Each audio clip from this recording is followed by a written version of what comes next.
que dans les maternelles et les écoles, chaque année, il y a une simulation d'attaque terroriste et Ouais, qu'on fait mettre les enfants sous la table et qu'on leur donne le protocole qui est en gros ne bougez pas et attendez les ordres. ouais, c'est affreux. Et qui Oui. est un conditionnement à être du cheptel, un conditionnement à être asservi et à surtout pas prendre de décision et Mm. à refuser l'autonomie.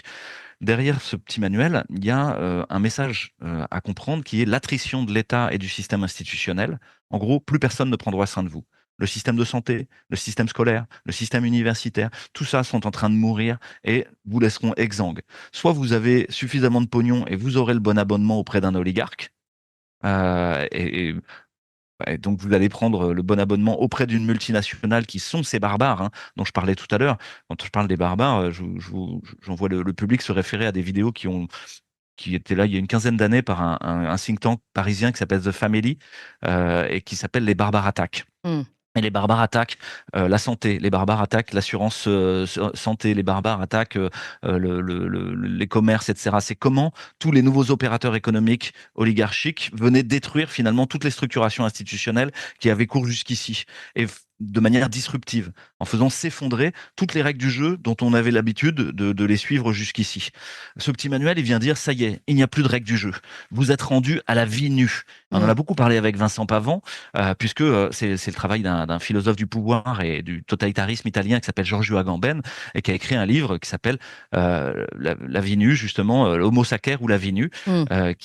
parle de ces humains qui sont au fond dépourvus de droits sociaux, qui sont dépourvus de toute possibilité d'intervenir dans l'espace public et qui sont rendus à leurs conditions presque animales. Mais pire qu'animal, ils ont moins de droits que des animaux au fond, parce que les animaux sont supposés être des biens matériels dont dispose le domus.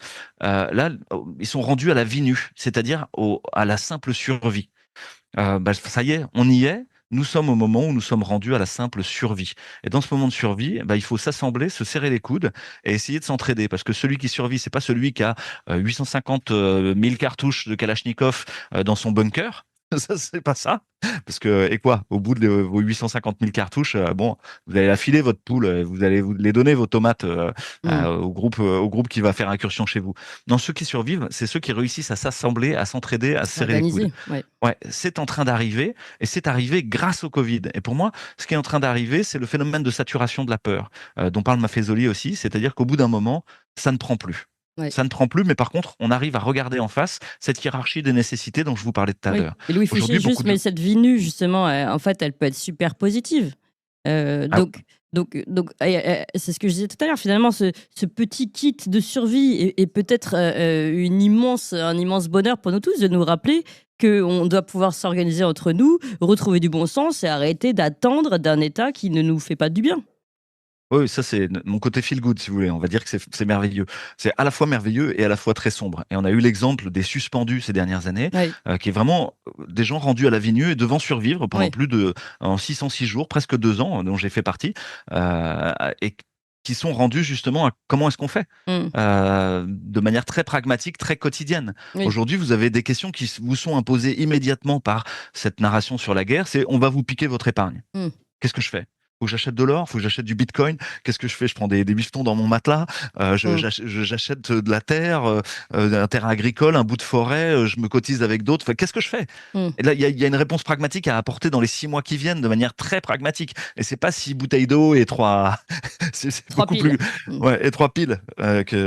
Donc, Attendez, et c'est la un défi photocopie de votre passionnant. carte d'identité, Louis Fouché, quand Voilà. même, parce que ça, c'est Ouais. important. Mm. Non, effectivement, on retrouve dans la vie nue, on retrouve aussi le fil de la merveille.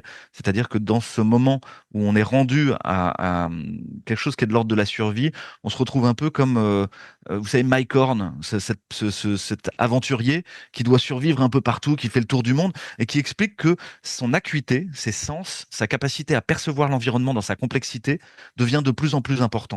Et ça, c'est très intéressant parce que on était dans un monde qui allait de la complexité vers la simplicité du process, pour essayer toujours de rendre le monde de plus en plus simpliste. Là, au contraire, vous sortez de la simplicité pour retrouver de la complexité, des interactions multiples et des capacités à appréhender le monde de manière subtile. Mm. Moi, je trouve ça passionnant et on n'aura pas trop d'une vie pour reconstruire patiemment une société souhaitable.